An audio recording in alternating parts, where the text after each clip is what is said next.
Eh bien, bonjour, je crois que c'est à nous, Louise, sauf erreur. Est-ce que c'est lancé?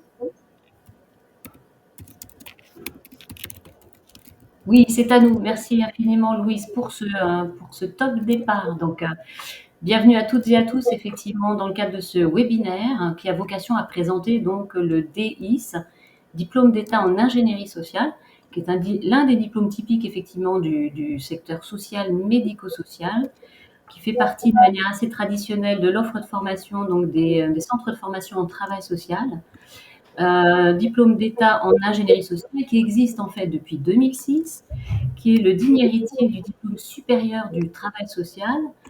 Mais dans un premier temps, effectivement, je vais peut-être commencer par me présenter. Donc moi-même, Nathalie Sampiergo, effectivement, donc je suis responsable de ce diplôme au sein de l'IRTS Montrouge, Neuilly-sur-Marne et Meaux. Et comme je propose effectivement d'organiser cette session, on est ensemble pour peut-être un petit 20 minutes, une demi-heure, c'est de commencer effectivement par présenter le diplôme d'État en ingénierie sociale, ce qu'il a vocation effectivement à proposer comme formation. Dans un deuxième temps, puisqu'on a la chance effectivement d'avoir d'anciens étudiants du Master 2 T3S avec nous effectivement fin d'après-midi.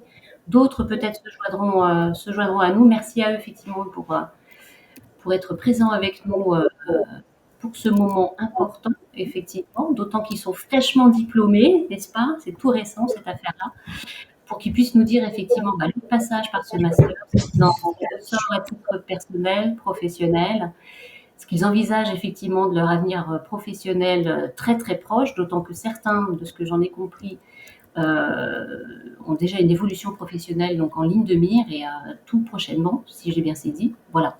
Et troisième temps, bien évidemment, pouvoir répondre à vos questions. Donc vous qui êtes présents potentiellement ce soir et qui êtes intéressés pour savoir évidemment à quoi on peut s'attendre en intégrant effectivement le DIS avec cette coloration particulière, donc adossée au M2 T3S en partenariat donc avec l'université Paris-Dauphine et l'école des mines. Bon, alors je vous le disais, le DIS, diplôme d'État en ingénierie sociale, un diplôme effectivement assez ancien maintenant et qui a vocation à former effectivement des futurs cadres du secteur social, mais pas nécessairement cadres hiérarchiques, plutôt effectivement des cadres dits développeurs qui ont vocation donc à développer des compétences et expertise donc en conseil, évaluation des politiques publiques et en particulier effectivement aux politiques sociales, médico-sociales et sanitaires, et qui exercent en réalité différentes institutions, organismes, ayant vocation effectivement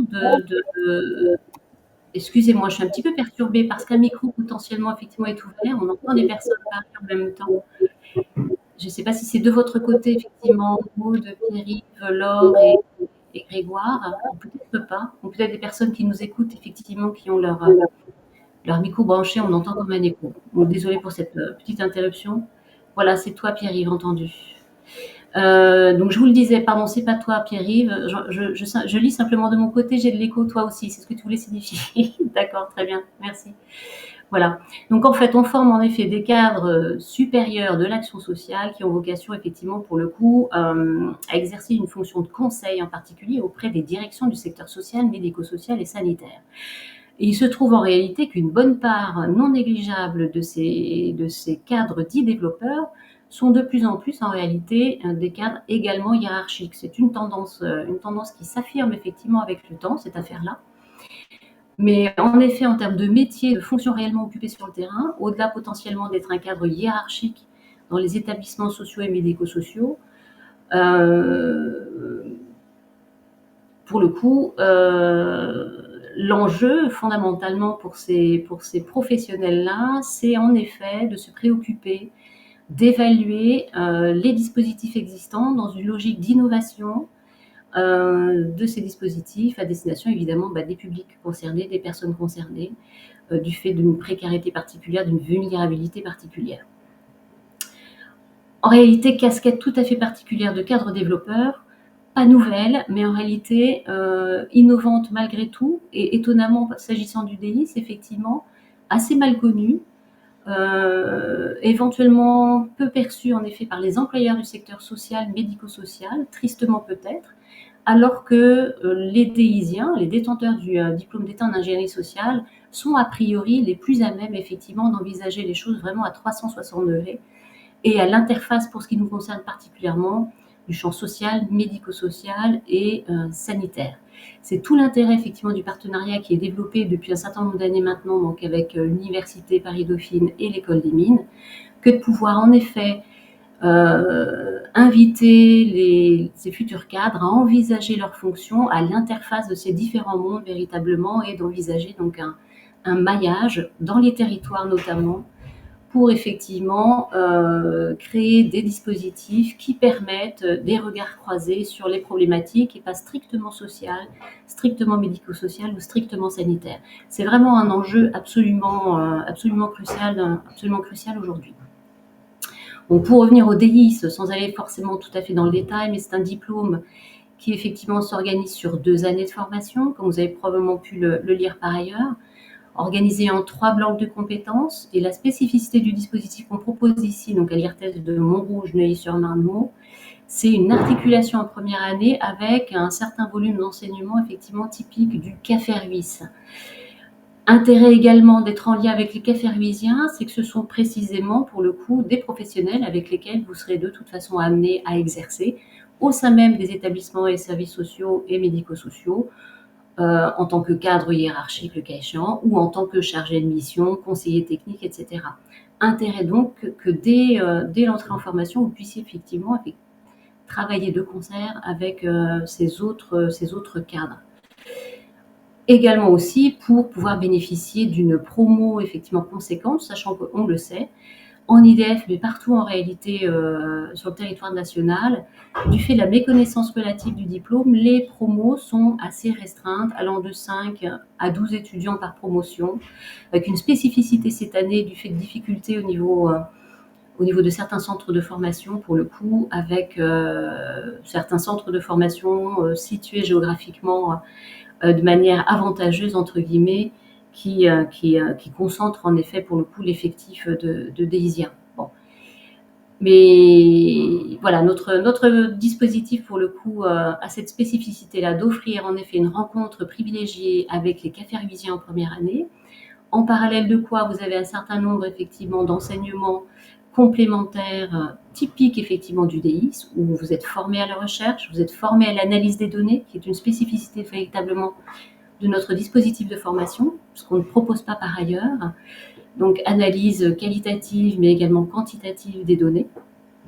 Vous avez également le bénéfice d'une étude dite de terrain, donc c'est un stage collectif qui est mené en petits groupes de 5 à 6 personnes, où vous répondez à la commande en effet d'un établissement qui s'interroge par rapport à une problématique rencontrée à différents niveaux, représentation dans le territoire, compréhension autour de la fréquentation du dispositif, etc., etc. Et vous êtes là, du coup, invité à investir une posture de consultant, répondant en effet, pour le coup, à une demande d'un commanditaire. Et vous préparez cette affaire-là, effectivement, dès la première année, finalisation, démarrage de la deuxième année. Ça, c'est pour les enseignements absolument typiques, effectivement, du DIS. Articulation en deuxième année, avec le volet des enseignements typiques effectivement du master, avec la finalisation de l'étude de terrain, mais également de l'anglais, et également donc le fameux mémoire DIS que vous poursuivez effectivement en deuxième année, en parallèle et en articulation en réalité avec le mémoire Master 2 que vous réalisez sous la gouverne particulière donc, de l'Université Paris-Dauphine. Voilà. Je voulais pas aller dans le détail, mais j'ai commencé en réalité d'aller dans le détail. Et je propose effectivement pour le coup de laisser la main à nos chers alumni du M2T3S qui sont présents avec nous ce soir pour nous indiquer effectivement pour le coup chacun assez rapidement donc leur parcours de formation, ce qui a motivé ce parcours de formation. Maintenant qu'ils sont sortis effectivement de cette dure épreuve sur une année du M2T3S, qu'ils en tirent effectivement et notamment à titre professionnel et leurs perspectives professionnelles. Et en particulier, ce qu'on commençait à se dire avant, en effet, qu'on soit online, c'est l'intérêt retiré, le cas échéant, à la rencontre, en effet, des autres secteurs, selon que vous-même, effectivement, vous êtes issu du secteur social, médico-social ou sanitaire. Voilà, ben, je vous laisse la main. Et sans doute que Virginie du secteur sanitaire se joindra à nous, et on l'espère qu'elle pourra se libérer pour nous dire précisément ce qu'il en est pour elle. Ben voilà. Ben, je vous laisse la main. Alors, je vais pas désigner quelqu'un en particulier pour prendre la parole. Je vous en prie.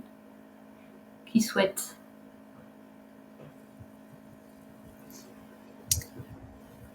Vous voulez que je désigne? Vous pouvez dire honneur aux dames. Moi, je veux bien Dans l'ordre commencer. alpha, honneur aux dames. Dans l'ordre Non, mais alpha, je veux donc bien on a qu'à commencer. dire, Je veux bien commencer. Je veux bien commencer. Il n'y a pas de souci. Alors, ok, mais c'est honneur aux dames, Grégoire, ou Comme vous voulez, sauf si les dames ne veulent pas y aller, on y va. Sinon, c'est alors honneur aux dames.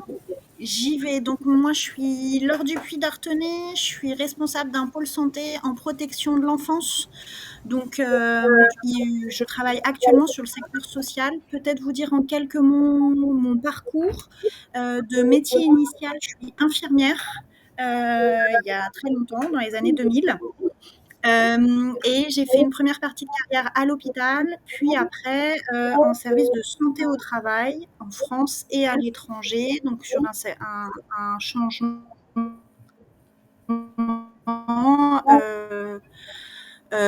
finalement de dispositifs. Dans le cadre de mon métier d'infirmière, j'avais travaillé effectivement sur le secteur autonomie en EHPAD et également sur le secteur du handicap, notamment en masse.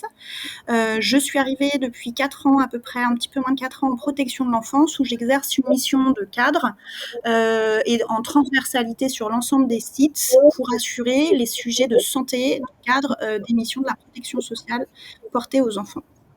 Je suis arrivée en fait avec l'idée d'avoir besoin d'éclairer un peu plus l'interculturalité des secteurs, du secteur sanitaire, social, mais aussi médico-social. Et c'est comme ça que je me suis inscrite au master MT3S. Avec cette idée où finalement, de l'expérience du terrain que j'avais, il y avait vraiment cette notion d'avoir un discours qui pouvait être avoir un niveau d'acculturation plus précis finalement des besoins et des modes de fonctionnement du secteur social versus le secteur sanitaire. Donc il y avait vraiment une recherche de décloisonnement dans les parcours également, puisque dans le public que j'accompagne, on est autant sollicité par le secteur médico-social pour des jeunes qui sont accueillis aussi en journée en ITEP, en IME, que le secteur sanitaire avec lequel on travaille, puisque ce sont les partenaires pour suivre des parcours santé. Le master, il m'a apporté une lisibilité sur les politiques publiques avec vraiment un regard, j'ai envie de dire, et national et territorial des politiques portées dans la recherche d'un décloisonnement de l'ensemble de ces 3 secteurs. Et puis, l'idée, c'est d'avoir aussi des groupes de travail qui ont été mutualisés avec cette idée d'être toujours dans l'inter-échange et d'aller rechercher des sujets qui ne sont pas forcément qui font pas forcément partie de notre quotidien. Je pense par exemple au financement par CEPOM des structures médico-sociales. Et pour autant, il y a un intérêt à aller regarder comment est-ce que ça se passe sur ce secteur-là, puisque ça sera peut-être un jour sur le secteur social, etc., etc. Donc il y a vraiment cette recherche d'aller rechercher et travailler des sujets dans de la transversalité sur ces 3 thématiques, ces 3 champs qui sont extrêmement et strictement liés dans le quotidien. Voilà ce que je pourrais dire. En tout cas, aujourd'hui, j'aspire à des nouvelles fonctions. Je suis effectivement dans des perspectives d'évolution pour aller effectivement mettre à profit soit des projets complexes, soit de la direction. Ok. Ben, merci beaucoup, Laure, pour ton témoignage. Ben, du coup, c'est au tour de Maude, je pense. Alors, je me présente, donc Maude Voisine. Alors, de formation initiale, je suis psychomotricienne.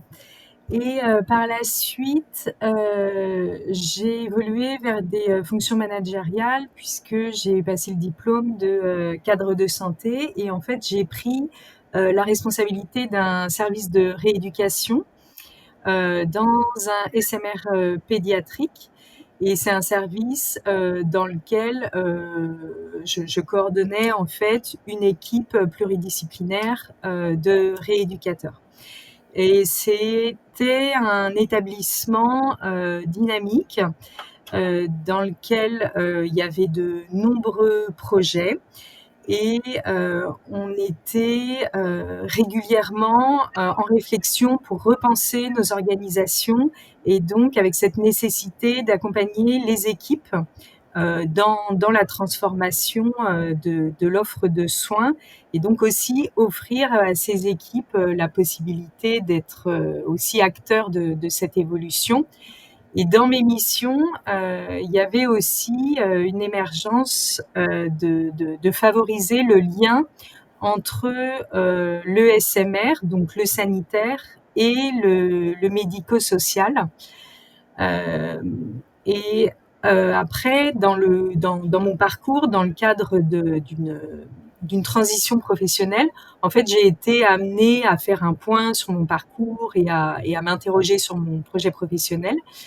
Et j'ai eu envie d'évoluer vers tout ce qui touche à la gestion de projet, à l'accompagnement des transformations dans le secteur de la santé, mais pas seulement aussi. Ce qui m'intéressait, c'était le lien avec le médico-social principalement.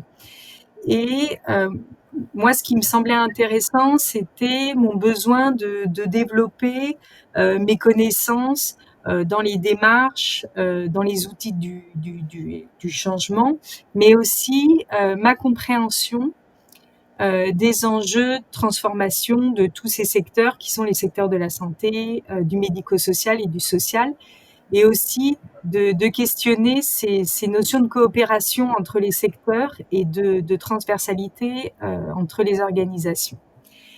Et là, aujourd'hui, donc après avoir fini cette formation, moi, ce qui m'a semblé vraiment très intéressant dans le MT3S, c'est à la fois le versant sociologique qui est apporté peut-être plutôt par l'université de Paris-Dauphine, mais aussi tout le versant ingénierie de projet qui est peut-être plus apporté par les intervenants des mines.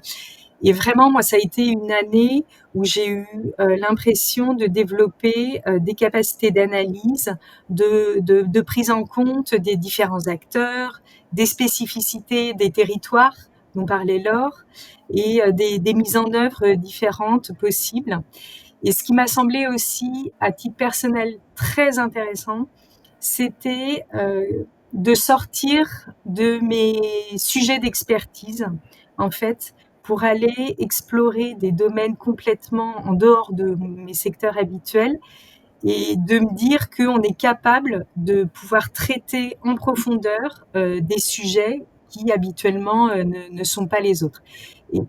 Et ça se fait beaucoup à travers, je pense, tous les travaux de groupe qu'on a qui sont réellement une vraie richesse, je pense, de ce master. Et il y a au sein de la promotion du master MT3S des échanges qui sont quand même particulièrement riches, à la fois dans les interventions et à la fois dans les travaux de groupe. Et ce qui, au final, je pense, apporte une vision globale des trois secteurs. Et c'est vraiment, moi, ce qui m'a semblé particulièrement intéressant. Et aujourd'hui, donc là, les perspectives professionnelles pour moi, c'est d'évoluer vers un poste avec plus de responsabilités et traitant de projets plus transversaux et probablement vers le médico-social. Voilà. Donc pour ce qui te concerne, effectivement, une sorte de bénéfice de la transformation et donc passer plus du sanitaire au médico-social. Exactement. Oui, intéressant. Okay. Merci Maud. Après, messieurs, je ne sais pas on va laisser le major pour la fin, le meilleur pour la fin. Voilà, effectivement, c'est vrai que nous avons le plaisir d'accueillir ce soir, mesdames et messieurs, en effet, le major de la promo M2T3S, en effet. Et qui est issu du secteur social, d'ailleurs. Exactement. Exactement. Moi, je suis Pierre-Yves Guilleul, je suis directeur aujourd'hui de 2 IME et d'un CESAD. Donc, c'est le secteur médico-social. IME, ça veut dire Institut médico-éducatif, et CESAD, service d'éducation spéciale et de soins à domicile. Je suis sur cette fonction-là depuis 2 ans, dans une évolution interne dans l'organisation dans laquelle je suis, d'un poste de directeur adjoint à directeur de pôle, dans une reconfiguration et une transformation de ce pôle. De métier initial, je suis animateur socioculturel. La bascule dans le champ médico-social, elle est passée par toute une période où j'ai animé puis coordonné des actions de prévention des violences entre jeunes dans les établissements scolaires, qui m'a donné envie après d'aller dans investiguer d'autres champs que l'animation socioculturelle. Et puis j'ai eu l'opportunité de postuler sur un poste d'animateur socio-éducatif en foyer de vie pour des personnes atteintes de troubles psychiques. C'est une expérience qui m'a vraiment marqué parce que c'était un public très particulier et une vraie rencontre, mais qui m'ont donné envie aussi d'aller sur des fonctions de cadre pour porter un peu ma vision de l'accompagnement plutôt que d'être dans la pratique du quotidien. J'ai été du coup en mobilité interne promu chef de service éducatif dans une maison d'accueil spécialisée, dans laquelle je suis resté 4 ans, et pendant cette période-là, je me suis formé au diplôme du CAFE Ruiz, donc dont il était question un peu avant. Et puis après 4 années dans le secteur adulte, j'ai eu envie de reboucler avec mon public d'origine, qui était le public la jeunesse au sens large, mais dans le champ du handicap. Donc j'ai travaillé d'abord quasiment 1 an dans un IME. Puis je me suis arrêté 1 an pour m'occuper à plein temps de ma fille. Ça, c'était au moment du Covid, qui venait de naître. Et puis derrière, j'ai pris ce poste de directeur adjoint. Le MT3S, je crois que j'ai demandé à mon employeur de me le financer dès sa sortie. Pourquoi ? Parce que le sujet, la spécificité de tout ce qui tourne autour de la transformation de l'offre, elle constituait quelque chose d'important pour moi pour plusieurs raisons. D'abord, par rapport à un vécu et une expérience de terrain, de la nécessité de faire évoluer et les pratiques et les organisations pour répondre mieux et plus agilement aux besoins des personnes dont on s'occupe. Et puis, il me semble que c'était aussi l'opportunité pour permettre aux personnes elles-mêmes d'avoir une autre place dans nos organisations. Et c'est pour ces 2 raisons-là que j'ai persisté pendant 3 ans et j'ai finalement intégré, notamment parce que j'avais évolué en interne sur une fonction qui imposait à mon employeur dans les 3 ans ou les 6 ans, je sais plus la règle, mais de me former à un niveau de diplôme qui était légitime par rapport à mon poste, d'intégrer le master l'année dernière. Ça a été une année très très dense, très très riche sur plein d'aspects. Alors en fait, Maud et Laure ont globalement tout dit, c'est-à-dire que c'était riche au niveau des apports théoriques, c'était riche au niveau de la diversité des intervenants, c'était riche au niveau des identités ou des cultures de ces 2 entités que sont Dauphine, qui est très orientée, je trouve, et c'est très pertinent, sociologie et sociologie de l'innovation, en tout cas dans ce qui nous a été beaucoup transmis. Et puis les mines, qui est quand même une école d'ingénierie, et c'est très complémentaire, comme j'ai trouvé ça très complémentaire. C'était aussi extrêmement riche par la qualité des personnes dans la promo dans laquelle on a été et la facilité avec laquelle on s'est mélangé, on a coopéré sur plein de sujets différents et on a pu avoir des discussions, alors oui dans les travaux, mais aussi en dehors, je trouve, dans tous les temps informels, qui moi m'ont permis vraiment de me rendre compte que d'abord on a les mêmes problèmes partout, qu'on fait face aux mêmes freins, et que si on veut s'en sortir collectivement, il faut juste qu'on arrive à bosser plus ensemble et sortir de ces fonctionnements très cloisonnés dans lesquels chacun des secteurs sont souvent enfermés. Voilà ce que j'aurais envie de dire sur cette année-là. Sur la suite, concrètement, je suis engagé pleinement actuellement dans des processus de transformation de l'organisation dans laquelle je suis. Donc j'ai pas tout de suite là d'aspiration à aller autre part, parce que j'ai le sentiment d'avoir des choses à faire un peu mieux maintenant par rapport à tout ce que j'ai eu comme apport cette année. Mais en même temps, ce master, il m'a donné envie d'aller travailler dans le sanitaire, dans le social, dans d'autres champs pour lesquels on a pu avoir des interventions, et me dire finalement il n'y a pas trop de limites au possible, puisque je trouve qu'on nous a transmis une méthodologie qui, je crois, peut être utile partout. Voilà ce que je dirais. Entendu. Merci Pierre-Yves pour ton témoignage. Et Monsieur Grégoire, du coup. Bonsoir à tous. Donc Grégoire Burolier. Bon, c'est déjà été. Bon, je vais vous raconter un peu mon parcours rapide, et puis après je vous présenterai un peu là où je travaille actuellement. Donc, moi, ma formation initiale, c'est un BTS Action Commerciale. Donc vous voyez comme quoi tout amène à tout. Et assez rapidement, en parallèle de ça, j'ai pas mal bossé dans les maisons de quartier. J'ai également passé mon BAFA. Et j'ai eu l'opportunité de partir assez rapidement, assez jeune, à l'étranger. J'ai commencé ma première expérience au Mali, où j'ai monté une association culturelle pour promouvoir l'art malien. Donc, un petit peu. Et on a fait aussi des choses un peu dans le social, où on travaillait notamment avec les enfants des rues. Et suite de cette expérience, j'ai eu la possibilité de partir en Haïti, où j'étais responsable d'un programme de santé communautaire. Voilà. Et je suis retourné en France et j'ai bossé au SAMU social de Paris. Donc, je fais en tant qu'écoutant 115, et au bout d'un an, j'ai évolué et je suis devenu formateur. Donc, je formais les maraudes du SAMU social de Paris et les écoutants 115. J'ai évolué, ensuite je suis retourné au Mali où j'ai créé une structure. Et en revenant en France, j'ai bossé sur une structure qui existe toujours, qui s'appelle la Maison des journalistes, qui accueille des journalistes de l'île en lien avec Reporters sans frontières. Voilà, donc, et avec toutes ces expériences, il fallait que je valide un peu ça. Donc, je suis retourné au SAMU social de Paris et j'ai passé en parallèle le diplôme CAFERIUS aussi, 2015-2017. Et une fois que j'ai obtenu ce diplôme-là, je suis parti à l'aventure sur Angers, en tant que responsable pôle hébergement pour gérer donc un centre d'hébergement et de réinsertion sociale, donc un CHRS, et 2 pensions de famille au départ. Après, on a ouvert une autre pension de famille. Voilà. Donc, c'est des publics, on va dire, plutôt issus de la grande précarité, des gens sortant de l'ASE, des gens avec un long temps d'errance, et aussi avec des problématiques d'addiction. Voilà. Donc, forte cette expérience, c'est-à-dire que on ne pouvait pas avoir juste une approche éducative vis-à-vis des personnes qu'on accueillait, et forcément, c'était une approche globale où il fallait travailler avec le sanitaire, travailler avec le médico-social.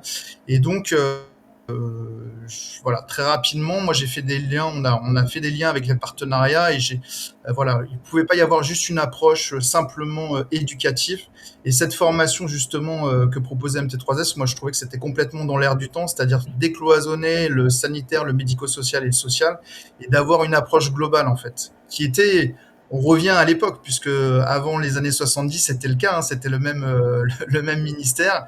Et donc, on se rend compte qu'en fait, on a des problématiques connexes, que parfois, chacun est dans son univers et parle pas forcément le même langage, mais que les problématiques, elles sont complémentaires. Et donc, je suis rentré dans cette formation-là. Voilà, moi, c'était un souhait. Donc, je l'avais fait l'année d'avant où j'avais demandé. Et puis, je suis parti. Donc, mon employeur me l'a financé l'année d'après, 2 ans après.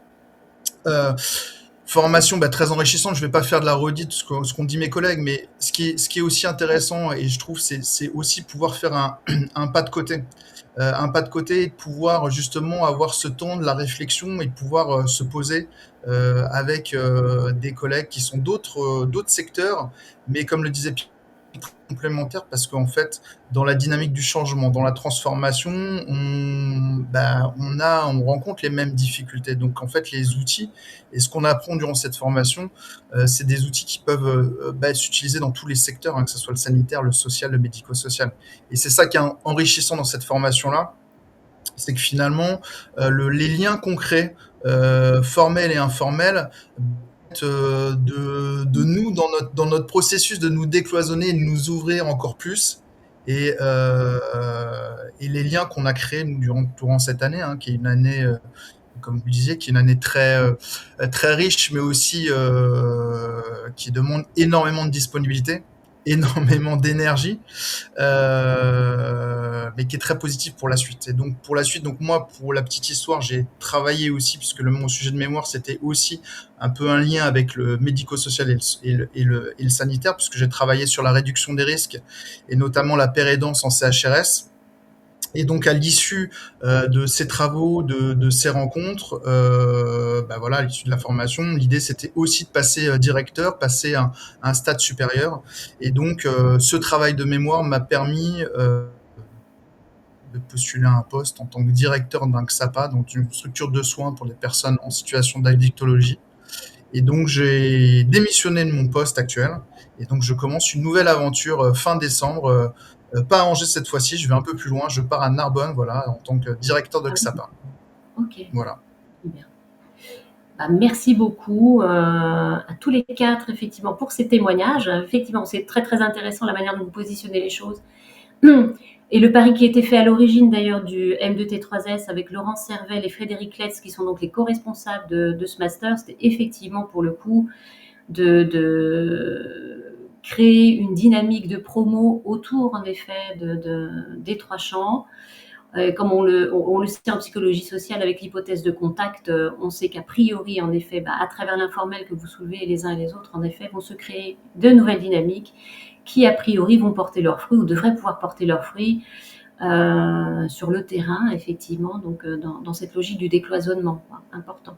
Ce que je constate aussi avec vos 4 témoignages, c'est qu'en fait, vous 4, vous avez vocation finalement à évoluer ou en tout cas à soit évoluer en devenant effectivement directeur d'établissement, comme tu le soulignais effectivement, Grégoire, ou en tout cas, vous avez vocation les uns les autres à rester et à évoluer à des fonctions finalement de cadre manager dans les établissements sociaux, médico-sociaux et du secteur sanitaire également. Intéressant. Vous êtes vraiment pour le coup des exemples en effet que on s'achemine vers une double casquette, quelque chose de parfaitement intégré, cadre manager et cadre développeur en réalité. Je me permets de signifier ça parce qu'en effet, il y a dans l'air du temps cette idée potentiellement qu'un cadre développeur ne serait pas effectivement un cadre hiérarchique, et ça a des incidences aussi sur la manière dont les dispositifs de formation peuvent être, le cas échéant, envisagés. Donc cette double casquette, je pense, est à engrammer en effet dans les dispositifs de formation. C'est la raison pour laquelle d'ailleurs j'ai proposé moi-même qu'il y ait une articulation qu'a fait lui ses premières années de DIS.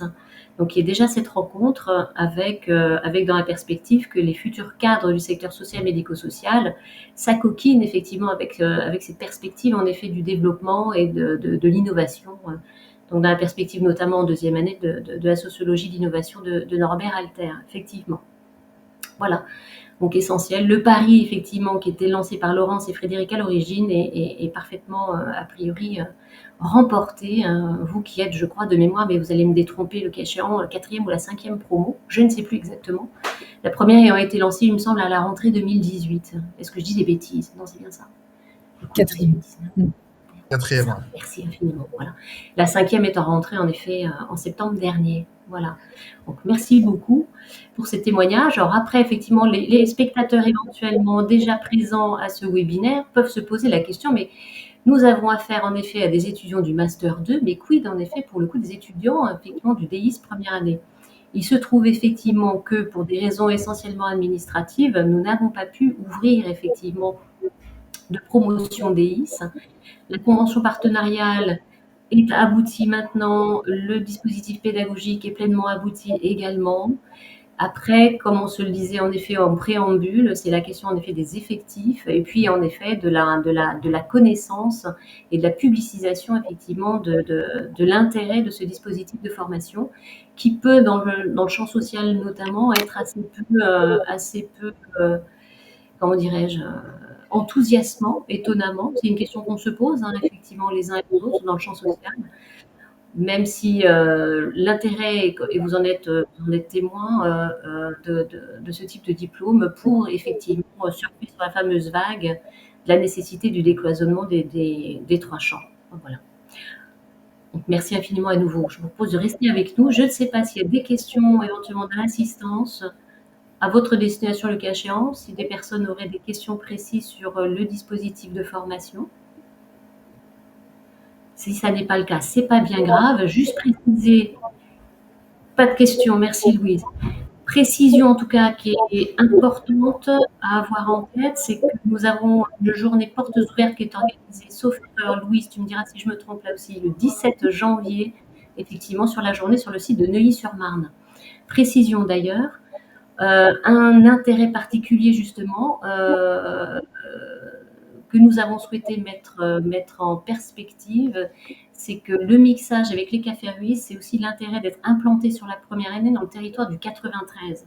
Notre établissement est dans le territoire du 93 avec des problématiques rapportées par des commanditaires implantés dans ce territoire du 93, du 77, éventuellement du 94.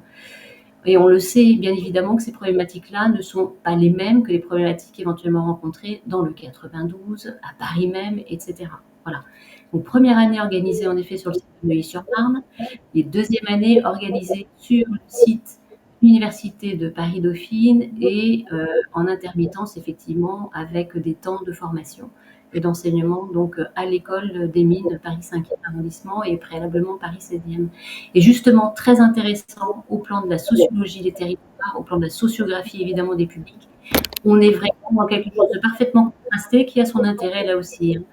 On est en effet sur l'entièreté de l'Île-de-France avec les problématiques notamment d'accès aux soins qui bien évidemment sont tout à fait distinctes. Donc l'intérêt de l'implantation dans le 93 pour ce qui nous concerne en première année réside justement dans la rencontre avec des problématiques qui ne sont pas celles rencontrées évidemment dans les autres territoires. Voilà. Eh bien écoutez, moi je reste là a priori, sauf si nos collègues qui sont à l'écran effectivement ont éventuellement des choses à préciser ou pas.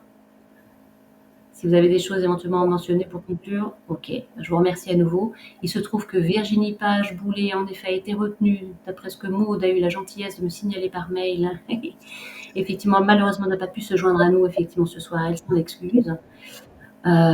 Qui était également témoin, effectivement, du fonctionnement dans le champ sanitaire hospitalier pour ce qui la concerne, effectivement. Voilà, on va en rester là. N'hésitez pas à nous solliciter, vous avez nos coordonnées sur le site internet pour toute question que vous auriez sur les conditions d'admission, etc.